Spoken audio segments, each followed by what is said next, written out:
જય શ્રી કૃષ્ણ, જય માતાજી મિત્રો, બધા જ મિત્રોનું સ્વાગત છે અમારી ચેનલની નવી જ વાર્તામાં। આજની વાર્તામાં તુલસીશ્યામનો ઇતિહાસ વાર્તાના રૂપે તમારી સાથે શેર કરું છું। આજની સ્ટોરી શરૂ કરીએ એના પહેલા અમારા વિડીયોને લાઈક, શેર અને ચેનલને સબસ્ક્રાઇબ જરૂરથી કરજો અને કહાની કેવી લાગી કોમેન્ટમાં જણાવજો। હવે આગળ।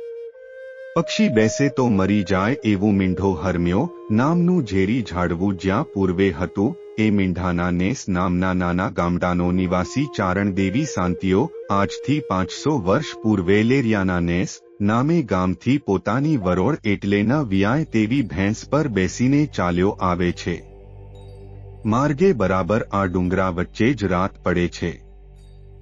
ઘનઘોર અટવી સામેના રૂકમિણીના ડુંગર પરથી વાજતે ગાજતે વરઘોડો ચાલ્યો આવે।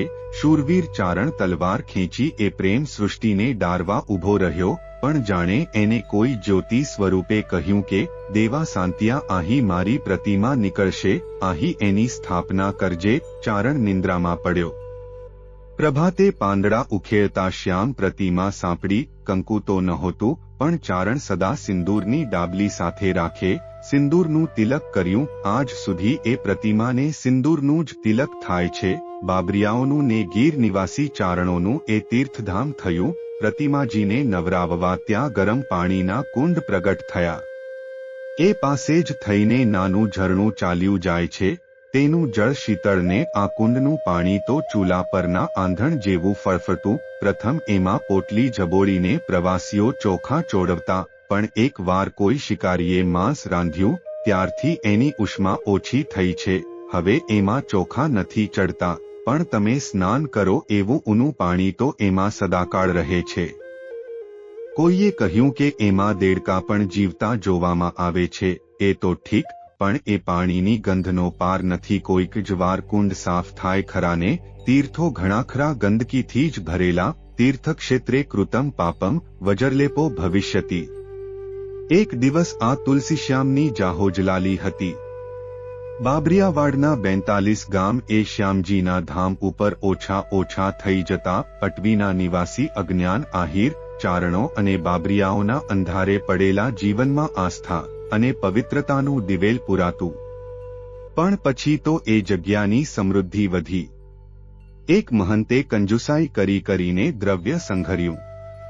અરણ્યમાંથી ઉપાડીને એણે ડેડાણ શહેરમાં વસવાટ જમાવ્યા। આ જગ્યા ફના થઈ ગઈ અને એ સૂમનું સંચેલું ધન આખરે એક શિષ્યને હાથે ગાદી પ્રાપ્તિના કજિયામાં લડવામાં કુમાર્ગે વહી ગયું। આપણે જૈનો, સ્વામીપંથીઓ, બલકે જાહેર કાર્યકર્તાઓ પણ ન ભૂલીએ કે ધર્માદા સંચેલ દ્રવ્યની આખરી અવદશા એ જ થાય છે।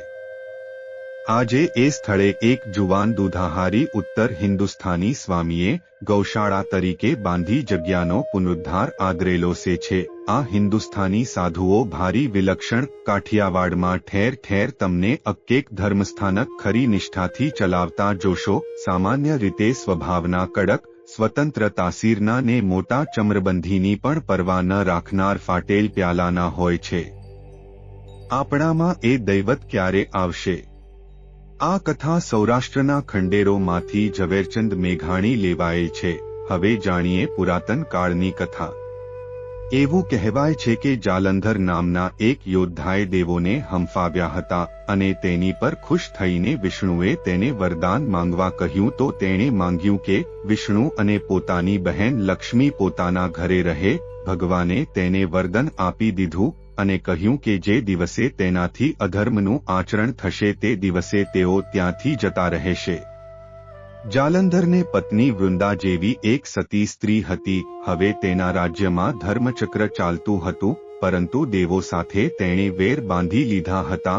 નારદજીએ એક વખત તેમની પાસે આવીને કહ્યું કે બધા જ દેવોની પાસે એક સુંદર પત્ની છે, તો તારી પાસે શું છે? તેણે કહ્યું કે મારી પાસે વૃંદા છે। તો નારદે કહ્યું સતી ખરી પણ સ્વરૂપવાન તો નહીં જ ને? તેમણે નારદને પૂછ્યું કે સૌથી સ્વરૂપવાન કોણ છે? નારદે કહ્યું પાર્વતી। તો તેમણે પાર્વતીને પ્રાપ્ત કરવાનું પ્રણ લીધું। ત્યારે જાલંધરની મતિ બગડી, ત્યારે તેનો ધર્મભ્રષ્ટ થયો। હવે વિષ્ણુ તેનો સાગર લોક છોડીને વિષ્ણુ લોકમાં પાછા ફર્યા। અત્યારે જ્યાં તુલસીશ્યામ છે ત્યાં વિષ્ણુએ મનોહર ઉદ્યાનની રચના કરી અને સાધુનો વેશ લઈને સમાધિમાં બેસી ગયા. બીજી બાજુ વૃંદાને સ્વપ્નું આવ્યું કે કંઈક અમંગળ બનવાનું છે. તે વાતની ખાતરી કરવા માટે ચાલી ત્યાં રસ્તામાં તેને તે સુંદર ઉદ્યાનમાં તપસ્વી દેખાયા. તે તેમની પાસે ગઈ અને તેમને પોતાની વાત જણાવી. સાધુએ કહ્યું, તે તારા પતિનું મૃત્યુ થયું છે અને વૃંદાના ખોળામાં તેના પતિના શરીરના ટુકડા પડવા લાગ્યા. વૃંદાને વિલાપ કરતી જોઈને વિષ્ણુએ નકલી જાલંધર ઉત્પન્ન કર્યો અને વૃંદાએ તેની સાથે સંભોગ કર્યો. તેથી તેનો સતી ધર્મ નષ્ટ થયો. વૃંદાનો સતી ધર્મ નષ્ટ થવાથી શંકર સાથેના યુદ્ધમાં જાલંધરનું મૃત્યુ થયું. તેને ખ્યાલ આવી ગયો કે આ બધી વિષ્ણુની માયા છે. તેથી તેણે વિષ્ણુને શાપ આપ્યો કે તારી પત્નીનું પણ કોઈ તપસ્વી દ્વારા અપહરણ થશે. વિષ્ણુએ વૃંદાને મનાવવાના ઘણા પ્રયત્નો કર્યા, પરંતુ વૃંદાનું મન માન્યું નહીં. વિષ્ણુએ તેને વરદાન આપ્યું કે તું વનમાં તુલસી બનીને રહીશ અને દરેક શુભ કાર્યોમાં તારું મહત્વ રહેશે. તું પ્રાણીઓની પીડાને ઓછી કરીશ. તું તુલસી રૂપે અને હું શ્યામ શૈલ રૂપે અવતરીશ અને તુલસી શ્યામ રૂપે આપણે દુનિયામાં ખ્યાત બનીશું. આ રીતે ભગવાનના વરદાનથી વૃંદા તુલસીના રૂપે અવતરી અને વિષ્ણુ શ્યામ શૈલ્યના રૂપે અવતર્યા અને તે જ મનોહર ઉદ્યાનમાં તુલસીશ્યામની પ્રતિષ્ઠા થઈ. આ તુલસીશ્યામની આજુબાજુ ભારે ગીરનું જંગલ આવેલ છે અને કોઈ ગામ નથી. અહીંયા ભાદરવી સુદ 11ના દિવસે જલઝીલણીનો મોટો મેળો ભરાય છે, જેમાં હજારો શ્રદ્ધાળુઓ ઉમટે છે. વન વિભાગના રક્ષિત વિસ્તારમાં આવેલા તુલસીશ્યામ મંદિરે જવા માટે ઉના અને જૂનાગઢથી પાકા ડામર રોડની સુવિધા છે. એસ.ટી.ની અનેક બસો દિવસભર આ રૂટ પર દોડે છે.